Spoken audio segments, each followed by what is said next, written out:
Hi, Richard. Hiya. How are you doing? Not too bad, not too bad. Struggling away at trying to stay sane, I think, at the moment. Too many things going on there. Yeah. And actually re-emerging into some kind of social contact is quite spooky. I've been seeing people I've not seen in a year physically, at a distance this last week. And it's been, it's quite surprising. You realize it's been over a year that I've seen, and some of the people we've appointed in college, I've never met physically, just never met. And suddenly there they are. Yeah, no, I can. I mean, there's somebody I've been communicating with over. Well, I mean, there are loads of people in our consortium like Min here that I've never met, which ordinarily would be extremely weird. But now I've kind of, I suppose, got used to it. The idea that there are just these virtual people that I interact with. Yeah. The Newton Institute has promised at various stages that we should have a real IDP workshop for a week, perhaps sometime, where we could actually meet all these phantoms.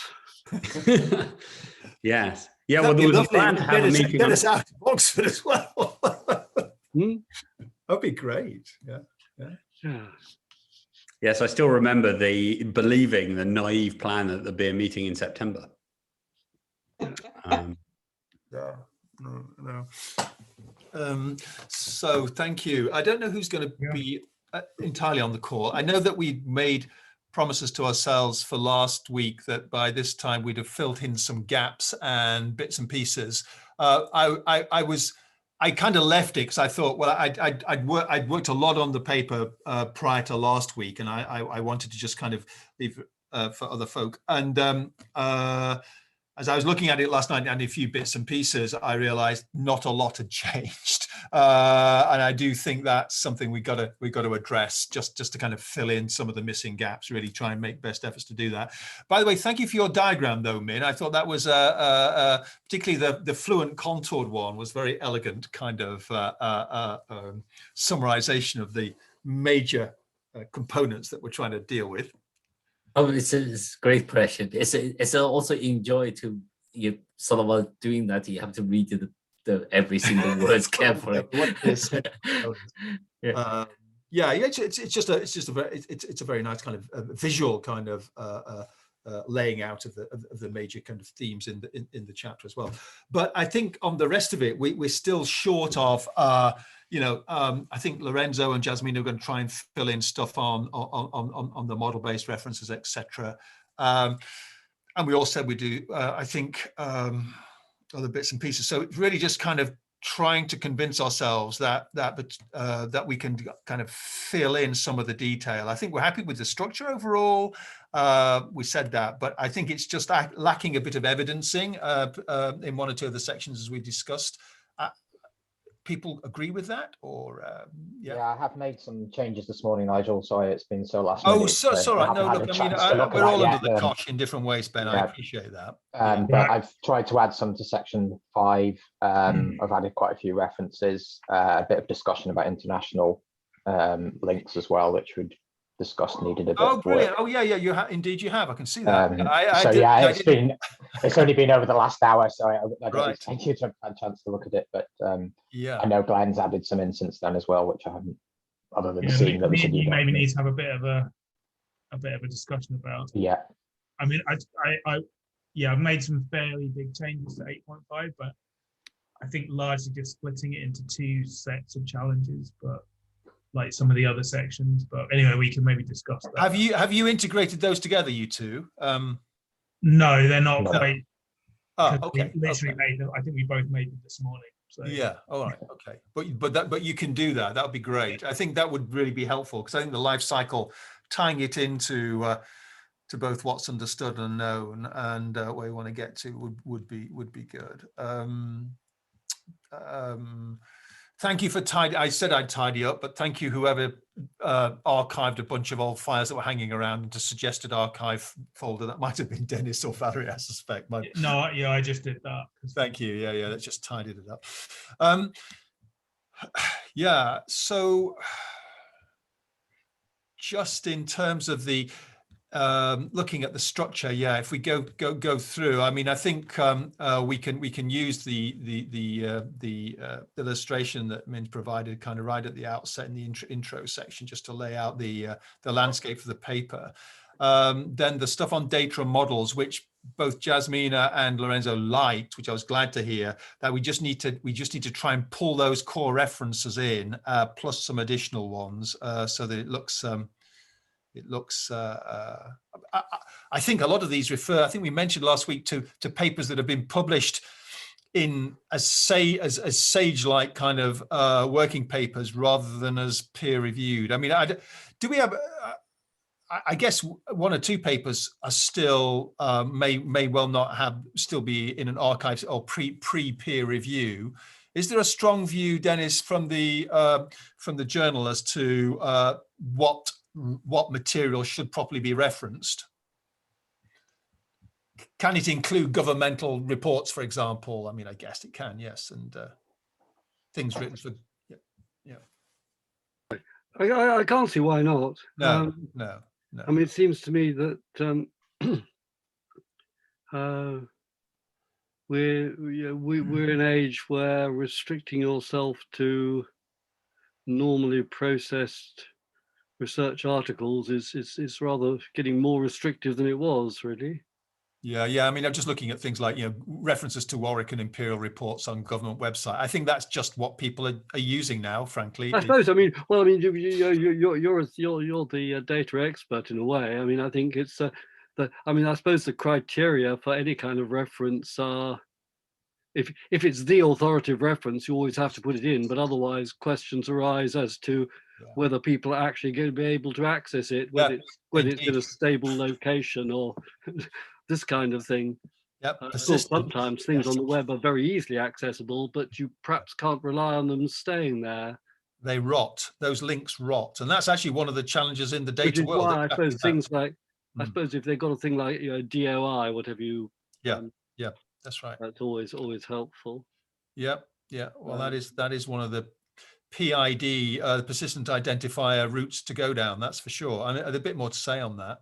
So I'm assuming that we will. Oh, Lorenzo's there. Lorenzo's joined us. We're just walking through the document, Lorenzo, and saying some bits have been added, but others not. So no, I'm a culprit. I haven't done anything. No. Sorry. Well, is it? Do you think you might be able to liaise with Jasmina to just actually populate the 8.2 section with the authoritative references? That would be great. Yes. And just tighten it up. I might not do it today. Yeah. I've missed a couple of nights of urgent work on variants of concern and other stuff. That's the trouble. You see, you guys are all being asked to do a bunch of stuff. I understand that. Of course. But I mean, it's. Yeah. And as you're doing that, of course, I mean, it's all late breaking stuff, but it's jolly interesting to realize, to understand what particular challenges you're facing with trying to do that. Yeah. I mean, have things become noticeably better in terms of your access to data, would you say, Lorenzo? What, sorry? Have things become noticeably better in terms of your access to data over the last year? Oh, yeah. It's another world. It's completely another world. Also, I'm not necessarily the best one to comment, because up to a year ago, I was quite a data-free person. Yeah. And much of the stuff is somehow, it comes to us relatively painlessly through SPI-M. There are lots of other people that are involved in kind of gathering the data and collating it and putting it together. So I'm certainly not the best one at noticing how the world has changed. For me, it has changed enormously. But for somebody who maybe was used to kind of deal with publicly available data sets, might have seen just more of it, but not necessarily. I don't know. The impression I have is that everything has changed drastically in the past year. Well, as you read through section 8.2 and try and populate those references, any of that learned experience, I mean, just do feel free to add some of those insights, because I think it really makes it live and current. I think the real concern some people have is that it's all very well and good at the moment under an existential kind of challenge, but will all this stuff rot away as soon as kind of the urgency goes away? And how can you ensure that the data infrastructure hangs, or is persistent, is actually resiliently maintained? That to me seems like a big challenge. My personal experience with the data is it's very much in the challenges of the very early data. Yeah, that's what I was trying to pass across. Yeah. And then once the initial urgent phase is over, then somehow certain data streams are important, but the fact that you suddenly add other 20 different publicly available websites, in terms of the modeling response, which is what I worked on this year, is less directly relevant. If you see what I think it's a nice segue then into the section on 8.3, which is how do you apply principles to maintain the quality going forward? And I think, as Richard and others have pointed out, that's a huge amount of that is around the challenge of metadata and ways of describing and finding what's even out there in principle. Yeah. So we're gonna have another. We've got another meeting in the diary for next week. But I mean, my feeling is that beyond that, we're going to have to hand something over for review, which is warts and all. And I just think that the more we can have it complete, the better. At this point, okay. Yep, I'm going to drop an email to Jasmina now to fix a meeting. Yeah, and I don't think you guys need to don't let the perfect be the enemy of the good. I just think no, but I genuinely think she can help much more than I can. Yeah. But she was in similar trouble. Demand. I was. Yeah. I can imagine. So 8.3, I did begin some work on this, but I'd kind of had a fairly hectic week myself. So there are some additional references and pointers around some of the key features under the FAIR principles. And there's a lot of people now coming out and saying, well, we need to get there, but the real challenge is ensuring from all of the world from the whole range of registries of persistent identifiers, which do you choose, which are the likely most useful, which are domain specific, which aren't. So I think that is in reasonable shape.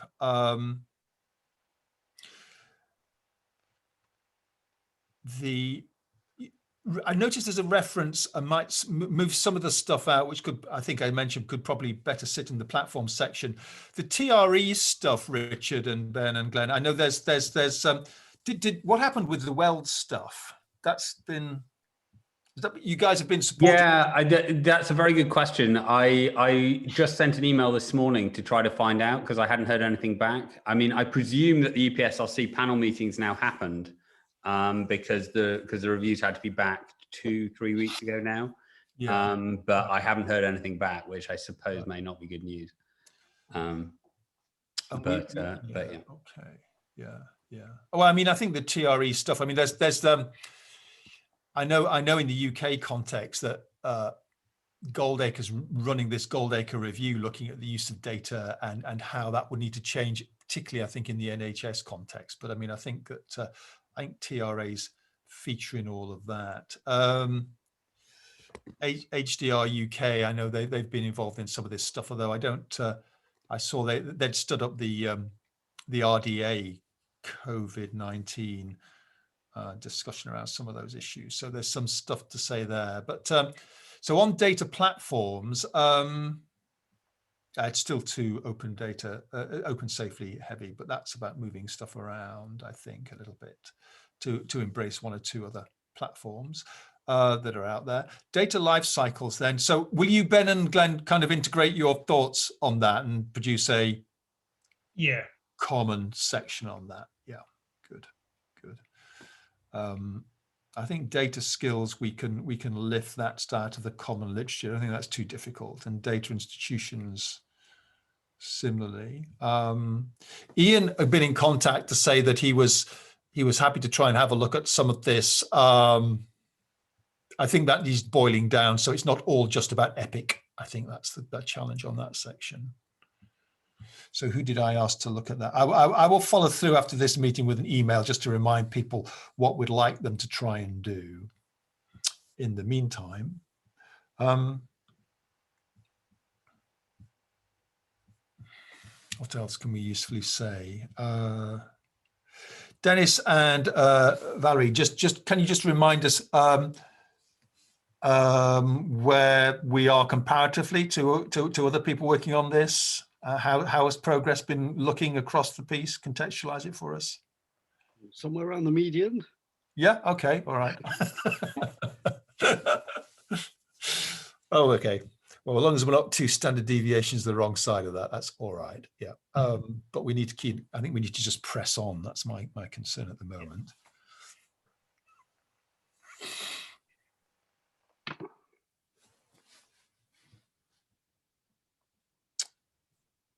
Any suggestions? As you read through it, Min, what did you think of the overall coherence of it, just in terms of the major themes? What did you feel?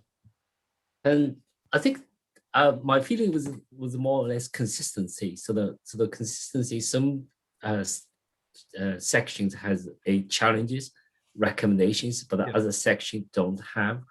And I think that perhaps maybe that's the whole team decision, is to say how do we would like to have maybe each sort of I personally, I quite like this italic description, the words in italics. Yeah, I think that's a very good point. What I tried to do in the section where I felt more confident about asserting them, and Richard had worked on some of this as well, is that we boiled them down to be, if you like, a recommendation or so per section rather than overburdening it.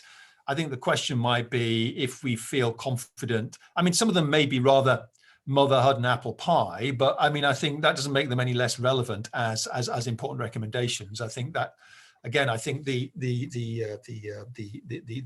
paper on policies is quite interesting in that it kind of commends these fundamental features of policy. When you look at them, you think, well, that's not entirely surprising, but it's really important to be reminded of it in the context of how important it is. And I think it's what we should do for our sections. If we can find an italicized recommendation out of each core section, that'd be great. That'd be great. You don't think it got in the way of the presentation then? Yeah.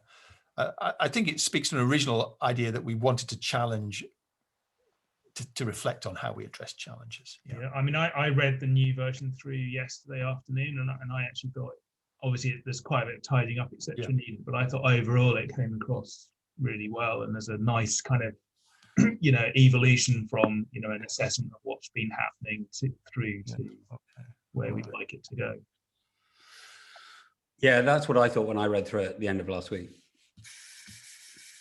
Okay, right. So to get to closure, at least on the first draft, I'll send an email around and ask people who are sort of identified as far as they can to try and do the work that we need to bring it up to a point where we can more or less sign it off. It may be that there's then a few more days needed to kind of just somebody to take it. I'm happy to take it and really try and even it out. That takes us to just being procedural about it. That takes us to I think Dennis was concerned that we actually agree to get at least a first draft out by the end of the month. But it might be the middle of the first week of May, I suspect, if we're going to meet next week, review where we are, and then make a final push just to tidy up. If there's, do you think we need to? That we're hoping to have a stage where we get one or two people sort of externally to comment on it. I mean, Hans Hesterbeck has offered to look at all the challenge papers.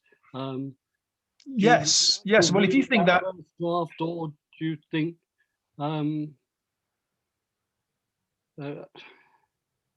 maybe a little bit of tidy? I mean, it needs a little bit of integrating. I mean, you couldn't send it off today, I don't think. No, I don't think we should. No, I don't think we should. Maybe, I suppose what I'm trying to suggest is that something almost approaching a first draft would be okay to send to Hans. You know, if it's see what I mean. If it's fairly fully referenced and it's in an order we think is pretty much the final order in which we wish to say things. Don't want things to get held up waiting for comments to come back by being too perfectionist in what you send, waiting to send out for comments. So your call, Nigel, but if you could, because I mean, Hans has been very good at reading papers and getting comments back pretty quickly. But presumably if he makes any serious comments, we would want to have at least a meeting to discuss them and do a little bit of redrafting in response. So, okay.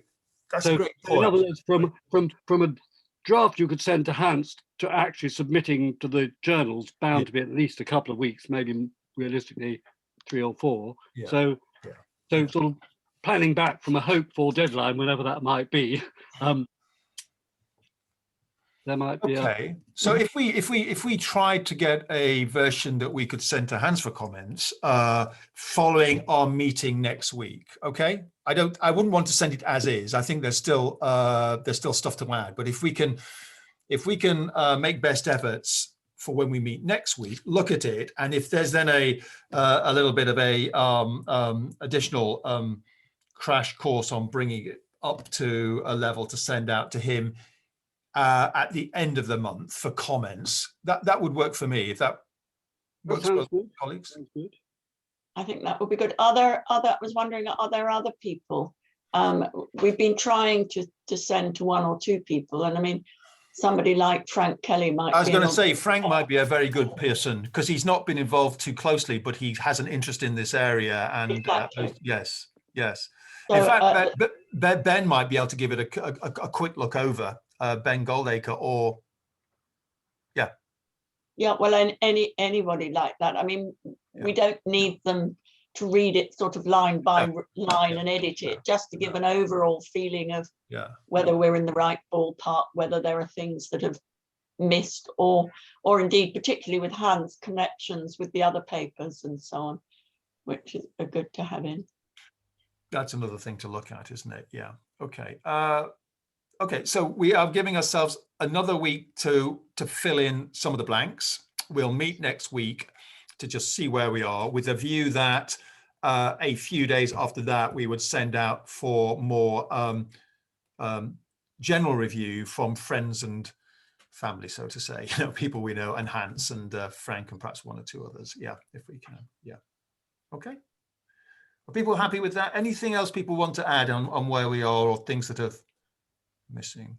I mean, the more you get into it, the more you read about some of the efforts. There's been so much poured into this in a certain sense from various directions, but how much of it will endure is the real question that worries me, is that what's going to be left after the half-built prototypes and the core emergency funding's pulled back. That's kind of one. I was kind of thinking that the discussion would be a good place to sort of raise some of those issues. Maybe it's a call for a community-wide sort of like push to keep the push going afterwards. Yeah. I mean, we're painfully aware of that with our work, that we're funded for the next 12 months, but a kind of functioning data pipeline that traces provenance and mints DOIs and everything is not something that we can do in our copious spare time. Yeah. Well, that's something that again do feel able to drop those into a working document around the discussion section in particular. That would be good. Okay. I can't think that there's more we can do then in that case, except kind of just use the time we've got between now and then to kind of flesh it out, bridge it out in the way we've agreed. Where you can think of well, the recommendation piece is interesting. I didn't want them to become overly copious, lots and lots of them. So where there's a sense of 1 per major section or so, a subsection, that kind of works for me. Okay. One minor comment, I guess, to you and Richard, was the fair data section. Yeah. I wonder whether it should be fair data plus some other things, because you go through the FAIR acronym and then you have. Yeah, it is FAIR plus, isn't it? It's not just the core ones, is it? There's additional elements. Yeah. Thank you. Yeah, that's good. Yeah, no, sure. I mean, we had kind of 7 or 8 in that section. Whether it makes as good an acronym as FAIR, though, is it? Well, I was just thinking FAIR plus. Yeah, no, fair enough. If we just add the plus sign, yeah, no, fair enough. Or just add a plus. All right, that's a good idea. That's good thought, actually. Is there anything that can be said sort of from an international perspective? It's quite inevitably quite sort of UK focused, I guess. Yeah, I'm still trying to pull back from that a little bit, Valerie. You're right, because it was even more so, but I still think it, in terms of what aspects in particular? I don't know. I think it's really hard.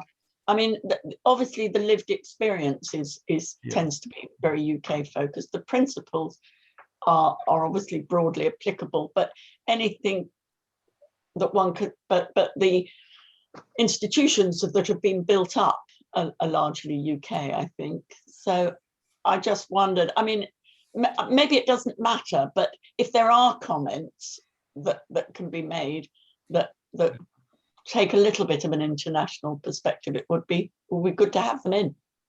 I did I think one of the really interesting things from our perspective has been, it's, you know, because we've looked around quite a lot as part of this new data pipeline project to try to find comparator projects elsewhere, and nearly all of them are led out of the UK. I mean,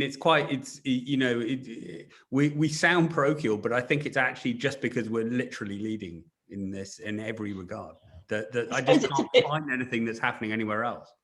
It's a bit hard to say that, I suppose. Yeah. And I'm sure it's wrong too. I'm sure we are missing things, but we have tried quite hard. And even the stuff like the research object stuff, a lot of that's being led out of Manchester. There's all sorts of stuff. And whenever you drill down into it, it all turns out to be led by STFC or Manchester or, wherever, or Oxford or others. Yeah. We just can't, the research object stuff is the most international. I mean, that's got a big, that's got bits everywhere, but nonetheless, it's still the lead author is Manchester. I think we should point that out. I think we can point out though where it has got international franchises, and I think that there are and the work on institutions probably is a place that could bring that a little bit more out. Actually, Valerie, that's a good point if thinking about it, because the institutions which again have sprung up here in the US, for example, and elsewhere, they are going to be in need of sustenance and maintenance and adopting some of the kind of general principles that they do. But I think to Richard's point, the methodology, the kind of deeper methodology is a lot of it does revert back. It's interesting, I have put a little bit in section 5 about that. We've had some experiences of working in international environments where we're supporting others and trying to make the pipelines and the life cycles flexible enough that they can fit to. Let's bear that in mind though, and just trying to again, if I think we've stepped back a little bit, but I think if we could step back a little bit further and just leaven it with 1 or 2 more examples from elsewhere, that will look less parochial. Yeah. Okay. Good.